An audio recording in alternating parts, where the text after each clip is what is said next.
It has ended in tears for ushamwari hunenge made in China. Mai Maketen na Mai Titi zvatorana. Kwandiri from today wakafa una basi.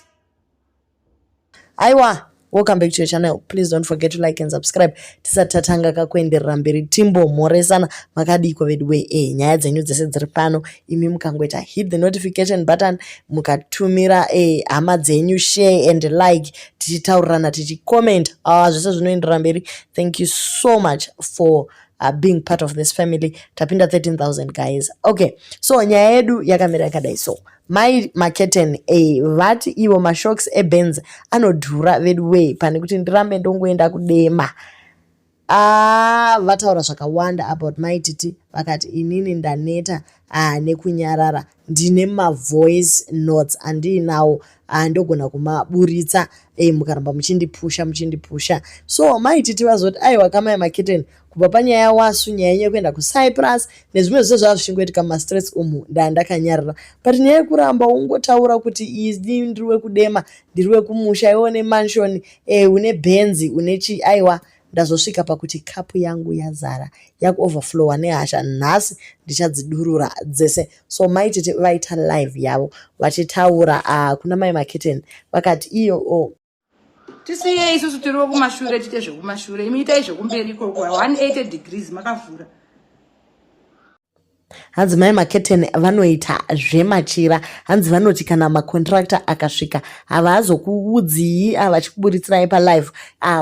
Makontractor anozopinda mubedroom mamai ava ndo zvataugwa naMai Titi. Ivo ndo vanozivana ndidzo shamwari. Guys, zvinhu izvi guys hazvina kumira mushe. Kana mune mashamwari musavaudza masecret nekuti musi wamunotsamwisana dzinozara mastress. So kuri kunze Benz unoti inopera mashocks adhura zvagodi but waitouya iko kuno kumamisha uchitovinga inini uchida kuita shamwari yangu because waida kutrenda, ndiwe wainyengerera friendship. Inini handina kumbogara ndauya handichida kuita friend yako. Ukatarisa pane matags akawanda akaiswa naMai Maketen vakati bestie. So ndokuri kunzi ivo ndo vainyengerera friendship asi Mai Titi vakanga vasina basa nazvo. Now vakati vachitry kurecha out kuna Mai Titi after nyaya dzese dzekuCyprus dzaitiwa vakakonewa nekuti vanga vablokwa zvinova zvekavarwadza. Vakati ko bestie wangu azoenda nepi. Saka ndopa vakutaura kuti isusu tiri team relevels tino associate nevanhu kumamansion. Ndopazonzi Mai Titi aiwa imimi kana level renyu tambai namarich cousin musiyane nesu. Why is it every time pakaitika conflict diki tofanira kutanga kuremindiwa kuti imi hamuna mamansion isusu tisu marich kids ko kana muri marich kids munodirei kuita mabesti nevarombo. Kuri kunzi zvakare ati ane voice notes akawanda lifestyle yaMai Titi ari kuda kuexpose mapicture ari controversial. Imigani aiwa tichanakirwa ipo pano imikani zvimwe zvacho zvinondonzwisa tsitsi.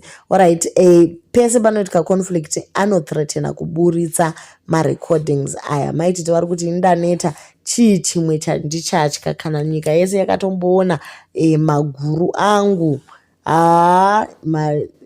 voice notes hapana chichatyisa. Iwewe ndori desperate for fame ndiwe unoswera uchinditeverera. Okay, vamupromisa zvakare vakati vachamurova uye ane zvingaka nemakuhwa akawandisa. Ivo ndo vanoziva zvingaka izvi nekuti vaibatsirana kuzora. Maybe iye akatoramba Feliglo.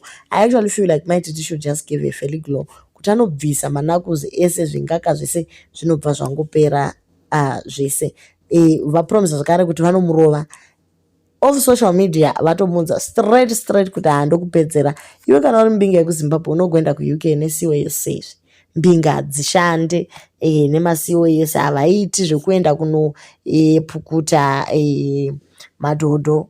Havaiti izvozvo. Imi kana muri mbinga itai musiye vanoda kuita maCOS vaite zvemaCOS kwete kuti kwanzi zvoni uri mbinga asi next thing wakuenda neCOS. Okay, wakabenefita zvakare kuna Mai Titi vari kuti ivo Mai Titi vari mujere munhu ainyanyisa kuenda kunovaona ndiMai Maketen kuri kunzi pane mari yakadhonetwa nevanhu yakawandisa mai vemachira ava ndove kutora mari iyi vakaidya. So madonations aitwa nevanhu ivo ndo vaibva vabvisa imwe voisa paside, and she took advantage yekuti maitete vanga vasipo. Accountability yacho yainetsa because pane vanhu vakawanda vaitumira, vese vanotevera maitete vaitotumirawo chero ikata $, if you have 1 million followers vese vakabvisa $, une $1 million anditi. But mai ava vaibvisa imwe mari vobva vazoenda kunoratidzira vanhu kuti ivo ndo varipo for maitete. But she's actually saying there are a lot of things that she discovered kuti pane mari yakawanda yakadyiwa namai ava, and she always breaks kuti after all I did, she actually used mari yamaitete. So that is all she did. Okay, maitete vacomplaina zvikara vakati uyu musikana uyu ane hunhu hwekuteverera shamwari dzavo dzese nevanhu vese vari close to maitete. Akaonzwa kuti Patricia Jeki ari kutamba namaitete, iye woendawo ipapo. Okay, wrong example, cut. Kwete Patricia Jeki. Okay, so vanhu vese vanenge vari padhuze namaitete, for example Wasu. Next thing vakuonekwa vari kuCyprus vese vachiswima vachinakirwa nelife. Anoteverera shamwari dzavo dzese achitora. Chasara kudotora zveshumba imikani. Okay, so Miss Blue ndo vaitobva kuUK, but she doesn't brag about it.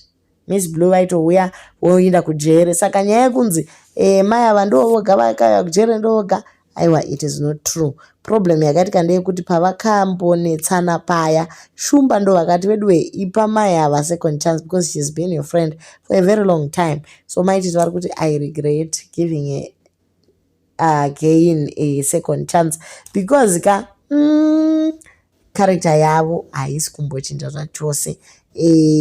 Maitete vari kuti vakavaka cottage yavo namaoko avo ende vatori landlord pachicottage chavo ichocho. Ava mai vane mansion yavo, vatoriwo landlord kumansion ikoko. Saka ndo zvese zviripo. Imimi ngotendai kuti makatrendeswa mai vemachira mukawana business ramaida kuwana, chikontinua nelife yenyu. Ava vemacottagewo voita zvemacotage, but cottage yacho yakanaka guys. Iripo palive pavo ipapo. Inopisa. So mai avati imi handiti magara matindiri waka, ndichakuratidzai kuti kunoitwa sei dzamachira idzi. Asi chasara chakakosha ndechekuti chero mukaramba mashokes eBenz anodhura, ndo mashoko avo aya. So guys, vana Patricia Jeki vanaaniko vari kuwa kufara kuti day rasvika ravanga vakamirira. Vaifunga kuti vana ava hambofi vakarambana, but aiwa zvazoitika. So vari kuti tatakamirira maaudios acho. So they are encouraging mai maketeni kuti vabudise maaudio. Dei vanawo kamai maketeni vatokurumidza vamakanda kaweekend kacho kadirwa shuga kangotapira kudai guys. Tichange tingokupai dzese dziri kuitika mumamana umu. Shamwari kana wopera guys, zvinorwadza. To leave your comments on what you think about friendship. Kana takura guys, ngatiregei ushamwari kuti agova vanana here kuti wanditorera shamwari yangu wazoda. Tava vanhu vakuru, umwe neumwe ngamainde business rake.